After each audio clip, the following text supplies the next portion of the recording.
প্রধানমন্ত্রী শেখ হাসিনা আজ রাষ্ট্রপতির কাছে পদত্যাগপত্র জমা দিয়েছেন এবং আমি তা গ্রহণ করেছি।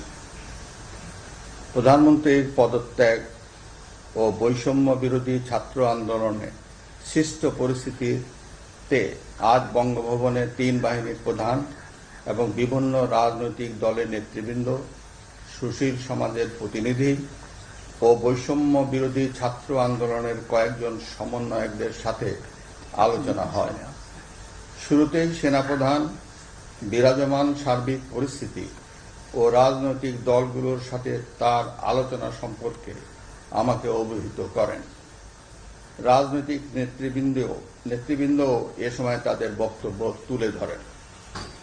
সভায় বৈষম্য বিরোধী ছাত্র আন্দোলনের নিহত শহীদদের স্মরণে শোক প্রস্তাব গৃহীত হয়। এছাড়া জরুরি ভিত্তিতে একটি অন্তর্বর্তীকালীন সরকার গঠনের সিদ্ধান্ত নেওয়া হয়। সকল দল ও অংশীজনদের সাথে আলোচনা করে গঠিত অন্তর্বর্তীকালীন সরকার যত দ্রুত সম্ভব নির্বাচনের ব্যবস্থা করবে। বৈষম্য বিরোধী ছাত্র আন্দোলন ও বিভিন্ন মিথ্যা মামলায় আটক সহ সকল বন্দীদের মুক্তি দেওয়া হবে।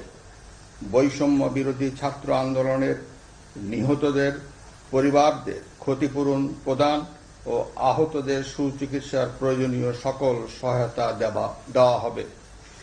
সর্বসম্মতিক্রমে বিএনপির চেয়ারপারসন বেগম খালেদা জিয়াকে মুক্তি দেওয়ার সিদ্ধান্ত নেওয়া হয়। প্রিয় দেশবাসী, আমি দেশের আইন শৃঙ্খলা পরিস্থিতি স্বাভাবিক করতে এবং লুপ্তরাজ ও ধ্বংসাত্মক কর্মকাণ্ড বন্ধ করতে রাজনৈতিক দলগুলোর প্রতি আহ্বান জানাচ্ছি। জনগণের জানমাল ও রাষ্ট্রীয় সম্পদ রক্ষায় সশস্ত্র বাহিনীকে কঠোর পদক্ষেপ নেওয়ার নির্দেশ প্রদান করছি। সাম্প্রদায়িক সম্প্রীতি ও সংখ্যালঘুদের নিরাপত্তা নিশ্চিত করতে এবং সরকারি সম্পত্তি রক্ষায় সকলকে এগিয়ে আসার আহ্বান জানাচ্ছি। দেশের অর্থনীতি, প্রশাসন ও শিল্প কল কারখানা চালু রাখার লক্ষ্যে সকলকে কার্যকর ভূমিকা রাখার আহ্বান জানাই। ছাত্র নেতৃবৃন্দ ও শিক্ষকদের সাথে আলোচনা সাপেক্ষে অতি শীঘ্রই শিক্ষা প্রতিষ্ঠানগুলি খুলে দেওয়া হবে।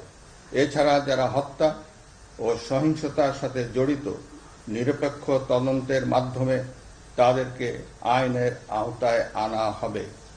গণপ্রজাতন্ত্রী বাংলাদেশের সংবিধান অনুযায়ী অনতিবিলম্বে বর্তমান সংসদ বিলুপ্ত করা হবে। দেশের সকল অফিস আদালত আগামীকাল থেকেই স্বাভাবিকভাবেই চলবে।